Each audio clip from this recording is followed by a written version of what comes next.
CCL में 14 सितंबर से लेकर 28 सितंबर तक राजभाषा पखवाड़ा का आयोजन किया गया है, जिसके तहत सीसीएल इनके एरिया में भी कई तरह के कार्यक्रमों का आयोजन किया जा रहा है। इस राजभाषा पखवाड़ा के तहत डकरा महाप्रबंधक कार्यालय में भाषण प्रतियोगिता का आयोजन किया गया, जिसमें क्षेत्र के कई अधिकारी और कर्मियों ने भाग लिया।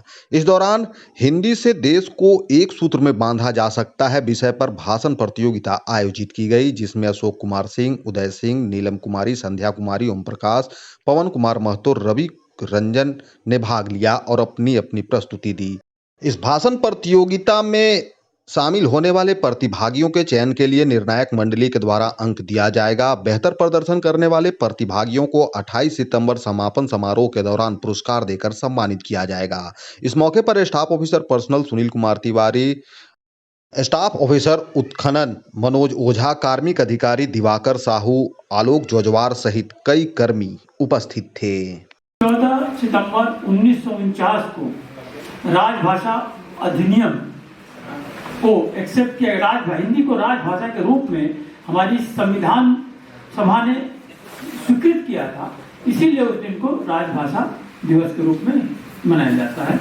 इसको हम लोग गलती से हिंदी दिवस कहते हैं, क्योंकि ऐसा नहीं है। राजभाषा दिवस 14 सितंबर को होता है।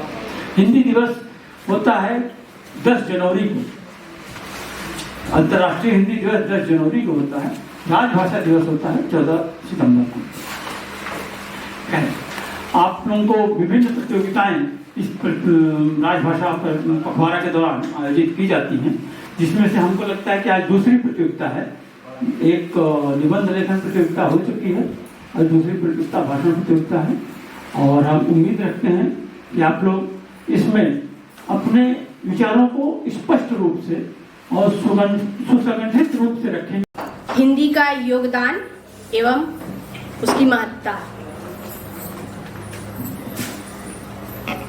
सबसे पहले मैं ये बोलना चाहूँगी कि 14 सितंबर 1949 को हिंदी को राजभाषा के रूप में अंगीकार किया गया, उसे स्वीकार किया गया। हिंदी की उन्नति में देश की उन्नति काफ़ी हद तक निर्भर करती है। जैसा कि हम जानते हैं कि हिंदी सबसे सरल, सुगम और आकर्षक भाषा है, जो जैसी बोली जाती है वैसी लिखी जाती है और वैसी समझी जाती है। इसीलिए ज़्यादातर लोग इसे आसानी से समझ पाते हैं, इसे लिख पाते हैं, पढ़ पाते हैं और अपने कार्यों का आदान प्रदान करने में काफ़ी सुविधा होती है। भावनाओं को प्रकट करने का सबसे सशक्त और सरल माध्यम हिंदी है।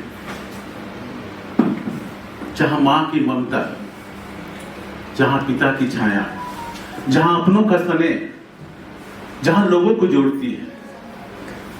उत्तर भारत से लेकर दक्षिण भारत तक एक धागे में पिरोती है, वह है हिंदी। हमारी हिंदी, आपकी हिंदी, जहां शब्द स्वयं जगह बनाती जाती है, शब्द अपने आप स्पष्ट करते जाती है कि हमने जो बोला वो मेरी भावनाओं से जुड़ा हुआ बात वहां तक पहुंचा है और एक दूसरे को पिरोए हुए है। पूरे देश को, पूरे समाज को संगठित की हुई भाषा, वह है हमारा हिंदी।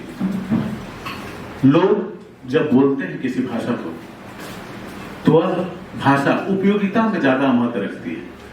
किसी भाषा का महत्व उसकी उपयोगिता में, लोग उससे जुड़ते हैं और एक देश भी जुड़ता है। मातृभाषा को राष्ट्रभाषा बनाने के लिए इस पे बहुत लोगों ने, हमारे नेताओं ने, हमारे देश की जनता ने बहुत इस पे जोर दिया। लेकिन जिस तरीके हमारे सर ने भी बताया कि उत्तर भारत में हिंदी का प्रचलन काफ़ी है, लेकिन उससे पहले जब हिंदी को मान्यता दिया जा रहा था तो वहीं पे गैर हिंदी राज्यों ने इसका विरोध किया और इंग्लिश को काफ़ी महत्व दिया। इंग्लिश को महत्व देने के कारण हिंदी को हमें आगे लाना है और हिंदी पे हमें भारत देश की जनता को बतलाना है कि हिंदी मातृभाषा के रूप में है।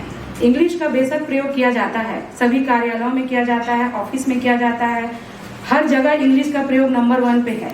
लेकिन मातृभाषा होने के कारण हिंदी को जानने के लिए हिंदी दिवस मनाया।